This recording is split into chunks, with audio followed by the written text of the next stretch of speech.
പിന്നെ ടാർപ്പാളിയും പൊളിച്ചു കഴിഞ്ഞാൽ സമരം ഇല്ലാതാകുമെന്ന് വിളിച്ച വിഡ്ഢികളാണ് ഈ അധികാരത്തിൽ വിട്ടിരിക്കുന്നത്. ടാർപ്പാളിയും പൊളിച്ചു കഴിഞ്ഞാൽ സമരം ഇല്ലാതാകുമെന്നാണ് ഇവർ ധരിക്കുന്നത്. ഇവർ വിഡ്ഢികളുടെ സ്വർഗത്തിൽ ജീവിക്കുന്ന ആളുകളാണ്. ഇവിടെ ടാർപ്പാളിനല്ല, ഇനി കസേര എടുത്തുകൊണ്ട് പോയാലും നിങ്ങളോടൊപ്പം ഞങ്ങളും ഈ സ്ഥലത്ത് തന്നെ ഉണ്ടാകും എന്നാണ് എനിക്ക് പറയാനുള്ളത്.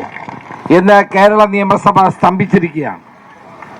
സ്തംഭിക്കാനുള്ള കാരണം ആശാ വർക്കർമാരുടെ പ്രശ്നം ഇന്ന് യൂത്ത് കോൺഗ്രസിന്റെ സംസ്ഥാന അധ്യക്ഷനായ രാഹുൽ മാക്കൂട്ടത്തിലാണ് അടിയന്തര പ്രമേയമായി അവതരിപ്പിച്ചത്.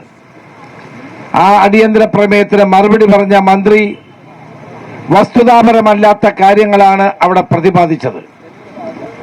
അവർ പറയുന്നത് കേരളത്തിലെ ആശാ വർക്കർമാർക്കെല്ലാം കൊടുത്തു കഴിഞ്ഞു, ഇനി നിങ്ങൾക്കൊന്നും തന്നില്ലെങ്കിലും കാര്യമില്ല എന്ന മട്ടിലാണ് അവർ സംസാരിക്കുന്നത്. വളരെ നിഷേധാത്മകമായ സമീപനമാണ് മന്ത്രിയുടെ ഭാഗത്തു നിന്നുണ്ടായിട്ടുള്ളത്. ഞാൻ നിങ്ങളോട് പറയുന്നു, ഇന്ന് UDF ആണ് ഭരണത്തിലെങ്കിൽ 24 മണിക്കൂർ കൊണ്ട് നിങ്ങളുടെ പ്രശ്നം ഞങ്ങൾ പരിഹരിക്കുമായിരുന്നു.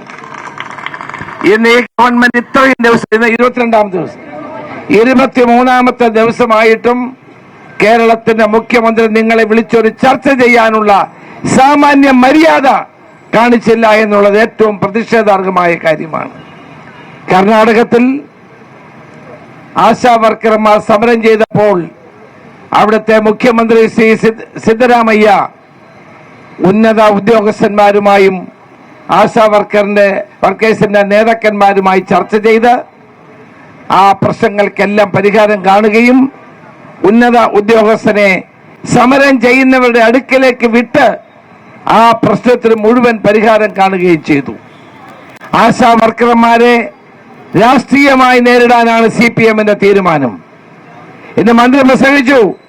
മിനി കഴിഞ്ഞ നിയമസഭ പാർലമെന്റ് തെരഞ്ഞെടുപ്പിൽ ശശി തരൂരിനെതിരെ തിരുവനന്തപുരത്ത് മത്സരിച്ചതാണ്. മന്ത്രി പറയേണ്ട കാര്യമില്ല, ഞങ്ങൾക്കതറിയാം. ഈ സമരം ചെയ്യുന്ന നിങ്ങൾ ഓരോരുത്തരും വിവിധ പാർട്ടിയിൽപ്പെട്ടവരാകാം, നിങ്ങൾക്ക് വ്യത്യസ്ത രാഷ്ട്രീയമുണ്ടാകാം, പക്ഷേ നിങ്ങൾ ഉയർത്തിപ്പിടിക്കുന്ന വിഷയത്തോടാണ് ഞങ്ങളുടെ പ്രതിബദ്ധത.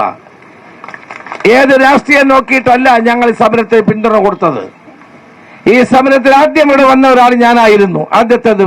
നിങ്ങൾ ആദ്യമായി ഒരു രാഷ്ട്രീയ നേതാവ് അല്ലെങ്കിൽ രാഷ്ട്രീയ പ്രവർത്തകൻ എന്നുള്ള ഇവിടെ വന്ന ഞാനായിരുന്നു. അന്ന് ഞങ്ങൾക്ക് രാഷ്ട്രീയം നോക്കിയല്ല ഇവിടെ വന്നത്. ഇവിടെ കോവിഡ് കാലത്ത് എല്ലാ വീടുകളിലും പോയി നിങ്ങളുടെ ജീവൻ കയ്യിൽ പിടിച്ചുകൊണ്ട് നിങ്ങൾ നടത്തിയ പോരാട്ടങ്ങൾ കേരളത്തിൽ ഒരിക്കലും മറക്കാൻ കഴിയില്ല. രാവും പകലും നിങ്ങൾ കേരളത്തിലെ ജനങ്ങൾക്ക് വേണ്ടി ചെയ്യുന്ന സേവന പ്രവർത്തനങ്ങൾ ആർക്കും മറക്കാൻ കഴിയില്ല.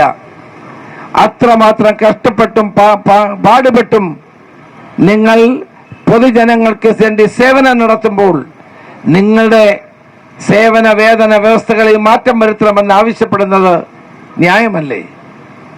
PSC ചെയർമാന് ലക്ഷക്കണക്കിന് രൂപ ശമ്പളം കൊടുക്കാം. ഹൈക്കോടതിയിലെ CPM വക്കീലന്മാർക്ക് ഇഷ്ടം പോലെ പണം കൊടുക്കാം. ആശാ വർക്കർമാര് 21,000 രൂപ വേണമെന്നുള്ള നിങ്ങളുടെ ആവശ്യവും വിരമിച്ചു കഴിഞ്ഞാൽ നിങ്ങൾക്കൊരു ലംസം എമൗണ്ട് വേണമെന്നുള്ള ആവശ്യവും എന്തുകൊണ്ട് ഈ ഗവൺമെന്റ് അംഗീകരിക്കുന്നില്ല? പിന്നെ ടാർപ്പാളിയും പൊളിച്ചു കഴിഞ്ഞാൽ സമരം ഇല്ലാതാകുമെന്ന് വിളിച്ച വിഡ്ഢികളാണ് ഈ അധികാരത്തിൽ വിട്ടിരിക്കുന്നത്. ടാർപ്പാളിയും പൊളിച്ചു കഴിഞ്ഞാൽ സമരം ഇല്ലാതാകുമെന്നാണ് ഇവർ ധരിക്കുന്നത്. ഇവർ വിഡ്ഢികളുടെ സ്വർഗത്തിൽ ജീവിക്കുന്ന ആളുകളാണ്. ഇവിടെ ടാർപ്പാളിനല്ല, ഇനി കസേര എടുത്തുകൊണ്ട് പോയാലും നിങ്ങളോടൊപ്പം ഞങ്ങളും ഈ സ്ഥലത്ത് തന്നെ ഉണ്ടാകും എന്നാണ് എനിക്ക് പറയാനുള്ളത്.